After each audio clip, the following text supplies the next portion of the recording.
বাংলাদেশের জন্মের বিরোধিতা করেছে, যারা বাংলাদেশের স্বাধীনতা সার্বভৌমত্বকে কখনোই স্বীকার করেনি, সেই শক্তির বিপক্ষে যদি আমাদেরকে লড়তে হয়, তাহলে আগামীর জাতীয় নির্বাচন যেগুলো অনুষ্ঠিত হবে ইনশাল্লাহ, সেই নির্বাচনগুলোতে অবশ্যই ছাত্র দলকে এখন থেকে কাজ শুরু করে দিতে হবে।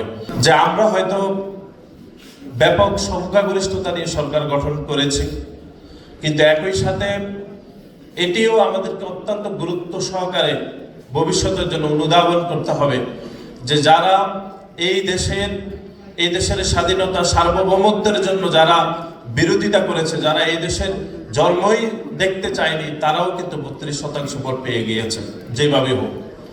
সুতরাং আগামীতে বাংলাদেশি জাতীয়তাবাদকে আরো প্রসারিত করতে হলে বাংলাদেশ জাতীয়তাবাদী ছাত্র দলের ঐক্যবদ্ধ প্রয়াসের কোনো বিকল্প নেই।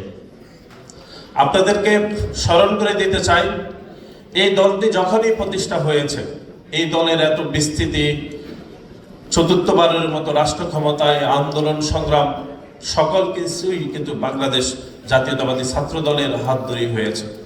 আমাদের দেশনেত্রী বেগম খালেদা জিয়া দীর্ঘ অনেক বছর ধরে আন্দোলন সংগ্রাম করেছেন, 90-এর গণ অভ্যুত্থানে সফল নেতৃত্ব দিয়েছেন।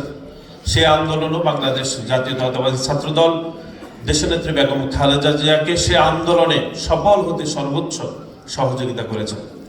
সুতরাং আমরা হয়তো 24-এর গণ অভ্যুত্থানেও বাংলাদেশ জাতীয়তাবাদী ছাত্র দল আপনারা সকলেই মাঠে থেকে আন্দোলন সফল করার আমাদের সকল প্রচেষ্টা ছিল, কিন্তু একই সাথে যে সামগ্রিক একটি ভোটের রাজনীতিতে বাংলাদেশ জাতীয়তাবাদী ছাত্র দলকে আগামীতেও অত্যন্ত গুরুত্বপূর্ণ ভূমিকা পালন করতে হবে। কিভাবে বাংলাদেশ জাতীয়তাবাদী দলকে রাষ্ট্র ক্ষমতায় আনা যায়, নতুবা বিশেষ করে তরুণ প্রজন্ম যারা ভবিষ্যতে বাংলাদেশের প্রতিনিধিত্ব করবে, যারা বাংলাদেশকে এগিয়ে নেওয়ার জন্য আমাদেরকে পথ দেখাবে, তাদেরকে বাংলাদেশ জাতীয়তাবাদী ছাত্র দলের রাজনীতিতে আমাদেরকে নিয়ে আসতে হবে।